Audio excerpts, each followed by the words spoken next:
Isang mapagpalang araw, gabi o anuman ang oras sa inyo guys. Gusto ko lang i-share guys itong aking menu ngayon na niluluto na chicken mechado. So medyo kakaiba to guys kasi giniling natin yung chicken para talagang masarap ang dating. So ito guys, sundan nyo lang yung video. Actually maliit lang, ano lang to, konting short video lang to guys. So ito, then ito naman yung guys yung chicken breast nung manok. So hindi siya mataba guys, ano lang, kumbaga talagang pinili natin yung mga breast lang. So ito ang kagkakaiba to guys, bukod sa ginawa nating hinihimay-may yung manok, ito sibuyas at saka bawang lang yung halo natin dito, kumbaga ricado natin.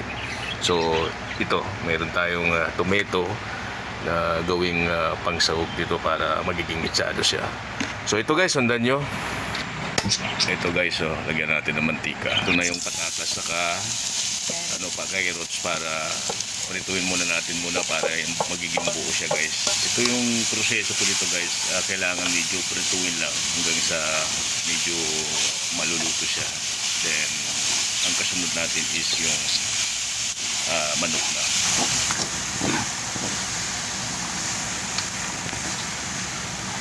Igisa na natin yung manok guys.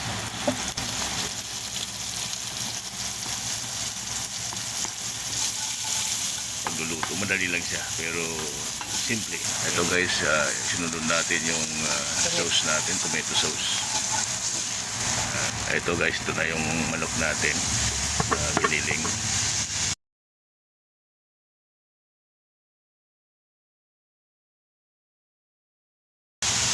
So lagyan natin ng betsin guys.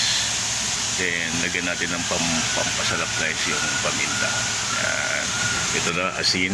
Lagyan natin ng asin din guys. So tawid na guys. Lalagay natin. Tapos yun.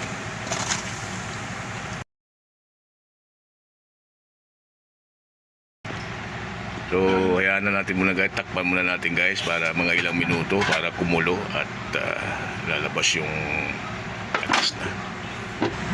Ito na guys, kumulo na. Lagyan natin ng daon ng laurel.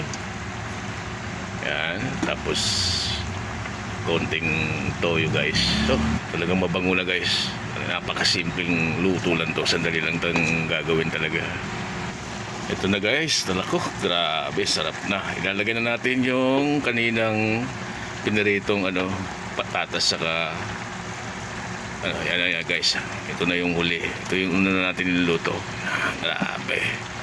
Tapos right after nito guys, lalagyan pa natin ng cornstarch to. Ito na guys yung cornstarch na para lumapot siya. Saka nilagyan din natin ng siling green para medyo umangang konti.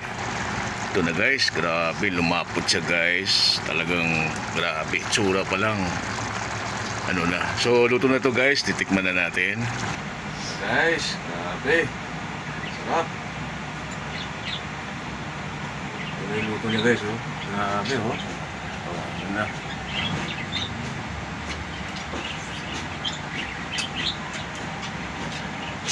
Panalo guys. Sarap. Amoy, lasa, kumpleto. Talagang pasok sa ating panlasa ng mga Pinoy guys. Pwede nyo guys.